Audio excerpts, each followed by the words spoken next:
오늘은 성령을 거역하지 말아야 합니다 라는 제목으로 주의 말씀의 은혜를 나누겠습니다.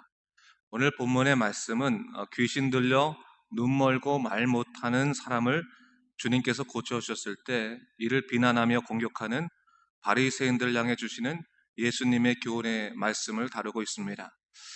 우리가 지난 시간에 말씀을 통해서 이미 보았던 것처럼 바리새인들은 주님이 가시는 곳마다 따라다니며 공격할 구실을 찾고 있는 것을 볼 수 있습니다. 참 답답하고 한심한 현실이지만 어쩌면 이것이 그들의 현실이고 수준이다라고 볼 수 있는 것이죠. 자, 오늘 주님은 바로 그러한 바리새인들을 향해서 그들의 영적 현실이 무엇인지를 가르쳐 주고 있는 것이죠. 너희들이 지금 뭘 하고 있는 건지는 아느냐? 바로 성령을 거역하고 있는 것이다 라는 것을 이야기해 주시고 있는 겁니다. 사실 바리새인들은 자신들이 하는 행동들이 스스로나 또 하나님 앞에서 떳떳하고 의로운 일이다 이렇게 여겼을 것입니다. 그러나 그 모든 일들이 주님 보시기에는 성령을 거역하는 일일 뿐이었음을 성경은 오늘 증거하고 있는 것입니다. 어떻게 보면 깨닫지도 못한 채 하나님을 대적하는 영적인 죄에 빠져 있었다 그렇게 볼 수 있는 거죠. 그렇다면 본문을 하나하나 좀 살펴봅니다.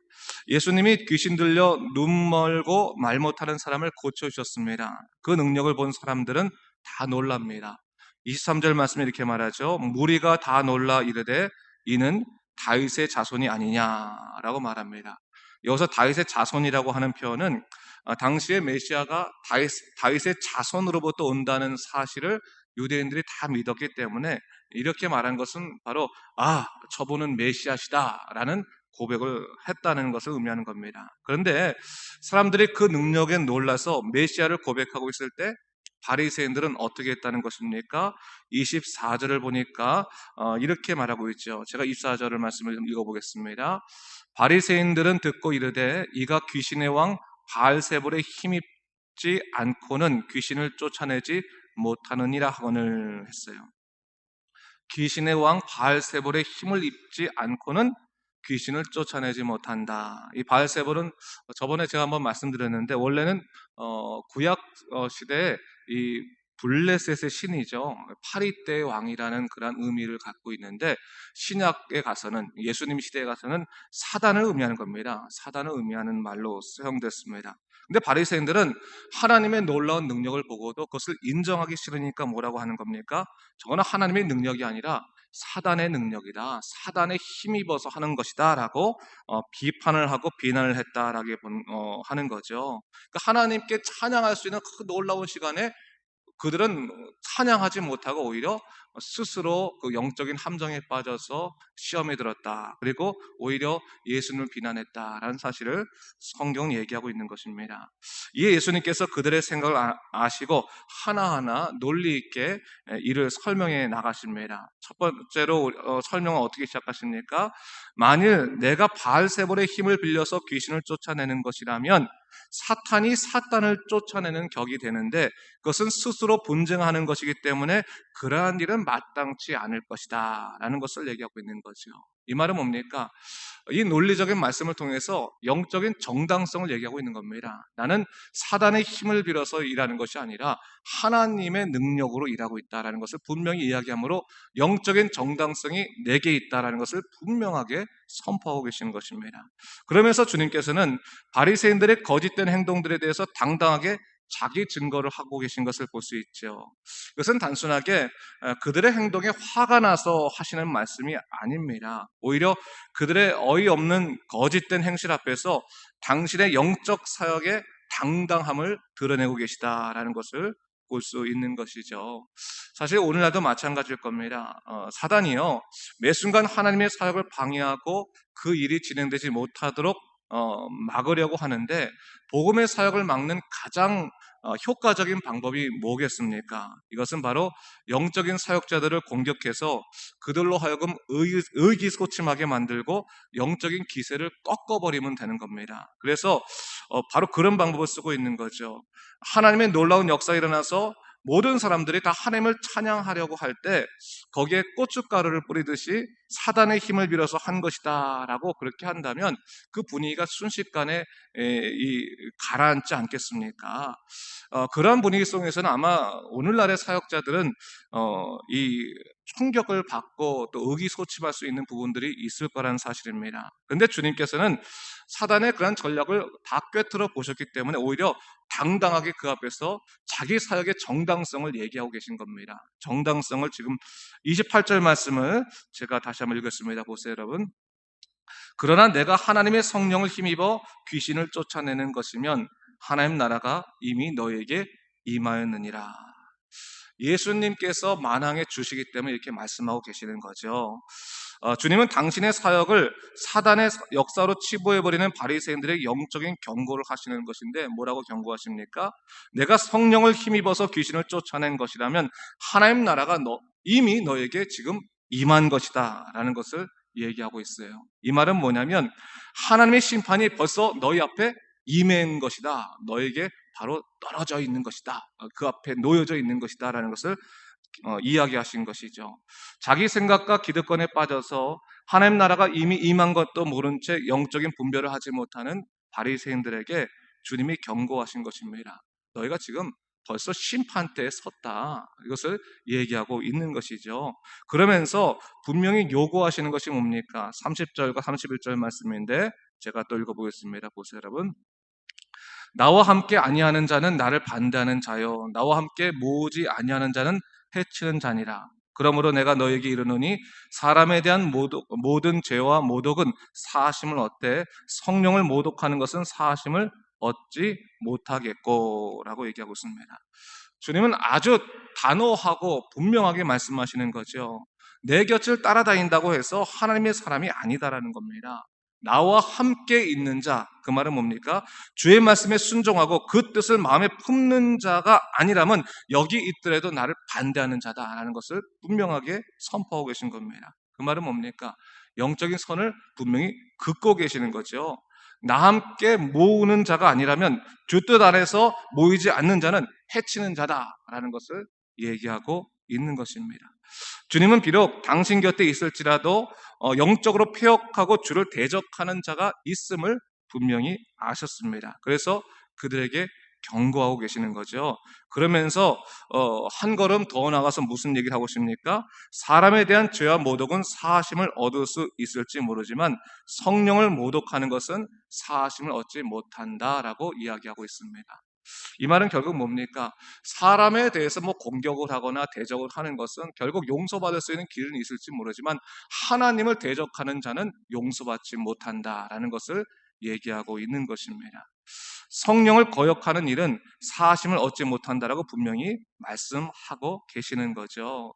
이것은 그들의 죄의 대가를 드러내고 계시기도 하는 말이지만 결국 그들의 죄악된 삶의 마지막을 미리 보여주심으로 인해서 회개의 기회를 주시는 것이죠. 주님께서 너희가 지금 자기 생각에 빠져서 주님을 알지도 못하고 대적하고 있는데 결국 이것은 사함이 없는 죽음으로 달려가는 길과 같은 것이다. 깨달아라, 깨달아라 라고 말씀하시는 거죠. 사실 여러분 이 말씀을 우리가 잘 읽으면 주님의 어저께 말씀한 온유한 성품의 모습을 동시에 이해할 수 있는 것입니다. 여러분 주님이 강하게 말씀하신다고 온유하시지 않는 게 아니죠. 여러분 온유한다고 하는 것은 어저께 분명히 말씀드렸지만 자기의 마음을 잘 다스릴 수 있는 것이 그것이 그 온유하다는 것을 얘기했습니다. 그 말은 뭡니까?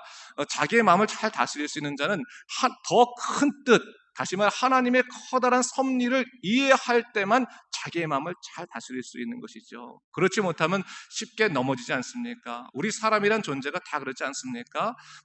참을성이 있는 사람이라 할지라도 자기가 참을 수 있는 한계를 넘어서면 다 넘어지는 게 인간 아니겠습니까? 그런데 정말 큰 하나님의 선하신 복음의 진리와 능력과 그 뜻을 우리 마음에 품게 되면 작은 일에 넘어지지 아니하고 하나님의 뜻을 기다리면서 참을 수 있게 될 것이라고 하는 사실이죠. 근데 그렇게 되게 된다면 어떻게 됩니까? 하나님의 선하신 뜻을 위해서 일을 하나둘씩 처리해 나갈 거라는 사실이에요. 만약에 주님께서 바리새인들 그냥 미워하고 그들이 멸망당하기를 원하셨다라면 하나님께서, 예수님께서 그들에게 이런 경고를 하지 않으셨을 겁니다. 그렇지 않겠습니까? 그냥 놔뒀다가 나중에 심판받으면 됩니다. 그리고 주님께서는 또 주의 능력을 갖고 계시고 좀 만물을 주관하신 능력을 갖고 있기 때문에 정말 속상하였으면 그냥 바리새인들의 생명을 거기서 그냥 다 가져갔으면 되는 겁니다. 그럼에도 불구하고 그냥 내버려 둔 이유가 뭐겠습니까? 어떻게 보면 그들에게도 회개할 기회를 주시는 거죠. 임박한 심판을 보여주심으로 인해서 너희가 그 임박한 심판을 피할 수 있는 길이 무엇이겠는가를 말씀을 통해서 선포해 주신다고 하는 사실입니다. 여러분, 그것은 오늘날 우리에게도 동일한 말씀이라 볼 수 있습니다. 우리가 살아갈 때 하나님의 뜻들이 생각처럼 우리 마음에 와닿지 않을 때도 있습니다. 그런데 때로는 그것이 우리에게 말씀을 통해서 올 때 우리는 그것을 순종할 것인가 말 것인가를 영적으로 결정할 수 있다는 사실입니다. 근데 오직 성령을 의지해서 그 말씀을 받아들이게 되면 그 말씀 가운데서 우리는 하나님의 선하신 뜻이 가리키는 믿음의 방향으로 걸어갈 수 있는 것이고 그 구원의 은총의 기쁨들을 누릴 수 있게 될 것이라는 사실이죠. 바로 그것을 우리가 좀 기억해야 됩니다. 자, 또 하나 보여줄 수 있는 게 뭡니까? 오늘 이 말씀이 사실 선포됐는데요. 바리새인들이 그 말씀 듣고 회개하지는 않았어요. 그 말은 결국 뭡니까? 영적으로 어긋나기 시작하면 죄에는 뭐가 붙어요? 가속도가 붙는다는 사실입니다. 멈추고 싶어도 멈추지 못할 만큼 가속도가 붙는 거죠. 사실 그렇기 때문에 영적으로 깨어 있어야 되는 것이고, 여러분, 우리 스스로가 아니라 성령에 의지해서 하나님 저를 지켜주십시오, 성령께서 우리로 하여금 죄로부터 벗어나서 매 순간 온전히 살아가도록 인도해 달라고 기도하지 않는 이상은 우리가 영적으로 바로 서기가 힘든 겁니다. 여러분, 사람의 머리로 계산해서 머리로 생각해서 인생이 잘 풀릴 것 같으면 생각만 하면 됩니다. 근데 왜 하나님께서 우리에게 생각하라고 하지 말고 기도하라고 하셨을까요? 생각으로 인생이 풀리지 않기 때문에 그런 겁니다. 사람의 생각으로 인생이 다 온전하게 풀릴 수 없는 겁니다. 그렇기 때문에 하나님의 생각이 우리의 생각 속에, 하나님의 마음이 우리의 마음 속에 들어오지 않는 이상은 우리가 온전한 삶을 살아갈 수 없기 때문에 기도하라고 말씀하시는 거죠. 왜? 기도야말로 하나님의 생각과 그 마음을 우리의 좁은 마음 가운데, 우리의 좁은 생각 가운데 담을 수 있는 유일한 영적인 방법이요, 길이기 때문에 그런 것입니다. 그래서 우리가 하나님을 바라는 것이 얼마나 중요한 것인가를 다시 한번 생각해야 되는 것이죠. 그러면서 오늘 예수님께서 한 가지 그들에게 중요한 좀 자기의 삶을 돌아볼 수 있는 어떻게 보면 증거라고 하나요? 아니면 원칙이라도 해야 되나, 그런 것들을 좀 하나 보여주셨는데 이 말씀을 하십니다. 바리새인들의 성령을 거역하는 하나의 증거로서 무엇을 얘기하고 있냐면 34절과 35절에 이런 말씀하시죠. 제가 읽어보겠습니다. 독사의 자식들아, 너희는 악하니 어떻게 선한 말을 할 수 있느냐? 이는 마음에 가득한 것을 입으로 말함이라. 선한 사람은 그 쌓은 선에서 선한 것을 내고 악한 사람은 그 쌓은 악에서 악한 것을 내느니라 라고 말하는 거죠. 바리새인들이 스스로 나는 하나님께 온전한 사람이다, 나는 하나님의 뜻대로 살고 있다라고 말할지라도 예수님께서 뭘 말씀하시는 거예요? 너희 입에서 나오는 그 악독한 말들이 결국 너희의 마음의 상태를 증거하고 있는 것이 아니냐, 마음이 악하기 때문에 악한 말을 하는 것이다 라는 것을 얘기하고 있는 거예요. 마음이 선하면 선한 말을 할 것이다 라는 것을 얘기하고 있는 거죠. 이 말은 결국 뭡니까? 너희의 삶을 보고 나서 회개하라, 너희의 삶을 나가서 다시금 새롭게 되라는 것을 권고하고 계시는 것입니다.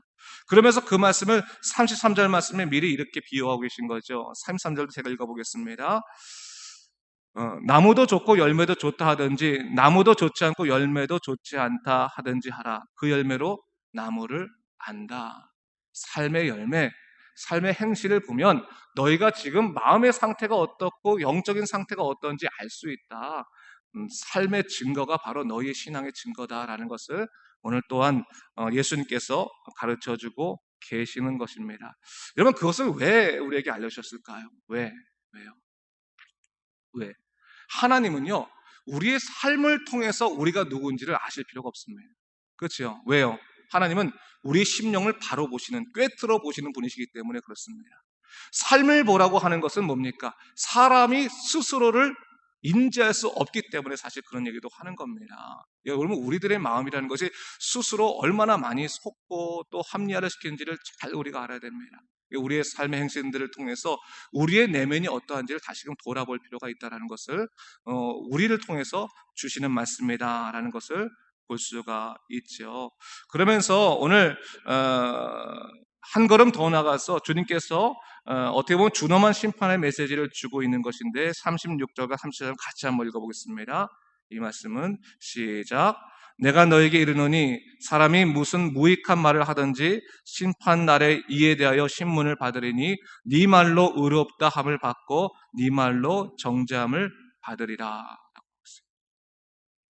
이 말이 뭡니까? 말을 하는 게 중요한 게 아니라는 거예요. 말을 하는 거.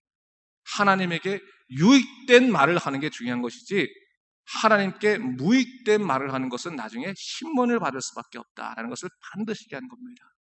우리 입술을 주장하시는 성령께서 유익한 말을 내시겠죠. 하지만 사람에 의해서 움직이면 무익한 말을 낼 수밖에 없는 것입니다. 근데 분명히 성경에서 말씀하신 거 뭡니까? 신문을 받고 네가 네 말로 말미암아 의롭담을 받고 네 말로 말미암아 정잠을 받을 것이니 네 말이 유익한지 무익한지를 분명히 알아라 라는 것을 얘기하고 있죠. 자, 이런 무익하고 유익하다는 것을 어떻게 나눌 수 있을까요? 이 말은 생각보다 간단합니다. 우리가 하는 말이 하나님을 찬양할 수 있는 말인가 아닌가를 돌아보면 됩니다. 이 말이 지금 하나님께서 기뻐하실 말인가, 찬양할 말인가 항상 돌아볼 필요가 있습니다. 하나님께 찬양들, 우리의 말의 모든 부분이 하나님을 찬양하는 부분들이 있는가, 좀 하나님을 드러내고 있는가, 하나님의 영광을 혹시 가리고 있지 않은가를 생각해 보면서 정말 우리의 언어 생활이나 우리의 삶을 항상 돌아보고 정말 하나님께 기뻐할 만한 그런 영적인 삶을 살아가는 것, 영적인 언어 생활을 하는 것이 얼마나 중요한 것인가를 다시 한번 성경 우리에게 가르치고 있는 것입니다. 다시 한번 우리가 매 순간 살아가면서 하나님, 우리가 성령에 거스르지 아니하고 영적으로 유익된 말을 내는 하나님의 영광을 드러내는 믿음의 삶을 살게 하소서라고 기도하면서 살아가는 여러분 되시기를 주님의 이름으로 축원합니다. 기도하겠습니다. 주여 하나님 아버지 감사합니다. 하나님께서 오늘 또한 예수님의 말씀을 통해서 우리에게 성령을 거역하지 아니하고 또 영적으로 유익한 삶을 살아가는 것이 무엇인지를 또 알려주셨습니다. 말씀을 듣고 그 말씀을 따라갈 수 있도록 인도하여 주시옵소서. 그 말씀의 은혜가 우리 삶을 변화시키게 도와주시고 우리 삶에 온전한 성령이 이끄시는 기쁨을 누릴 수 있도록 주여 우리를 이끌어 주시옵소서. 감사드리며 예수님 이름으로 기도드립니다. 아멘.